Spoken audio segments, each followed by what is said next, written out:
Guys, ayan, galing na ako sa kila Jocelyn at Nanan.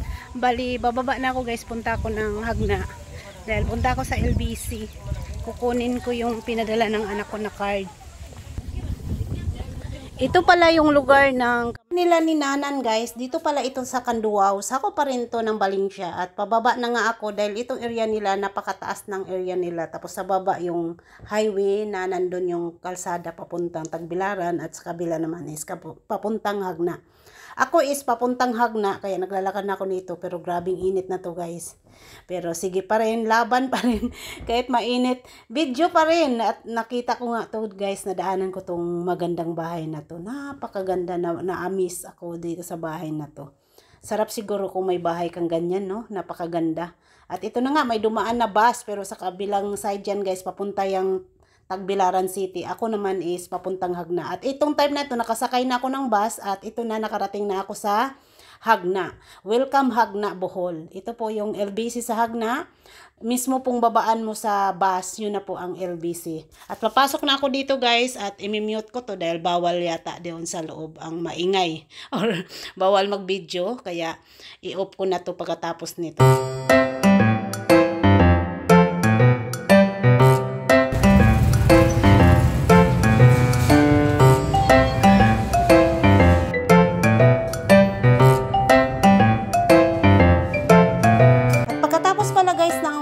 Ko ng padala ng anak ko na tamang-tama may bus nang dumating, kaya sumakay na po ako dahil nagmamadali na nga ako dahil need ko pong makarating ng maaga sa amin dahil para makapahinga kunti at makaligo bago po mag-umpisa yung mass sa aming chapel. Kasi may mass sa aming chapel at kailangan pag-uwi ko sa bahay, siyempre pagod ako, mag-relax muna tapos maligo. Kasi kaya naman hindi tayo maligo puntang simbahan, amoy pawis tayo galing sa simba. At ito na pala yung view madadaanan mo galing sa Hagna, papunta ito ng Garcia. Napakaganda ng lugar na ito, madadaanan mo yung beach ng Canuba Beach ba yun sa Hagna. Ang dami ring nag-swimming.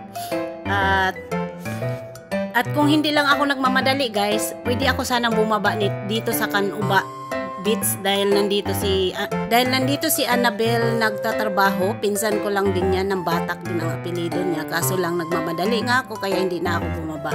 Ito na nga, tumatakbo, ang bilis pa ng takbo ng bus na to guys, pero kinakabahan ako sa takbo ng bus dahil napakalakas. Ganito yung mga bus dito sa probinsya guys, lalo na tong series.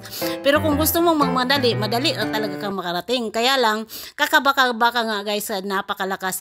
Pagmasdan mo guys habang nagbibiyay kami, napakaganda ng lugar na madadaanan mo. Kasi yung kalsada ng galing Hagna papuntang Valencia, tabi talaga siya ng kalsada guys, kaya ang gaganda ng makikita mong tanawin. At ang linaw pa ng dagat. Ito guys, itong makikita nyo guys, yan yung Canuba Beach dito sa Hagna. Ayan, yung madadaanan. Naghinto to saglit yung bus doon dahil may bumaba. At ito makita nyo sa video guys, ito na yung malapit na makarating ng Garcia Hernandez. Ay sakop na to siya ng Garcia guys. Ang ganda rin ng beach dito na area na to. Shout out pala sa taga Garcia Hernandez. Pagkatapos ng Garcia guys, yun na po ang aming bayan sa Valencia.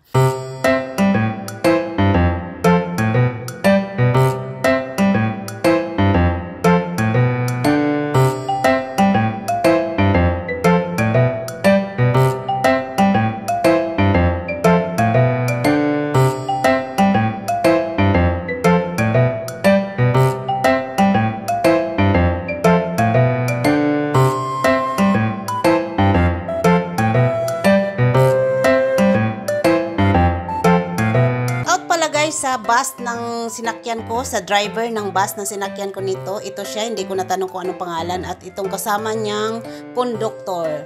Ayan, dito na kami sa Garcia Hernandez at madadaanan dito yung simbahan ng Garcia.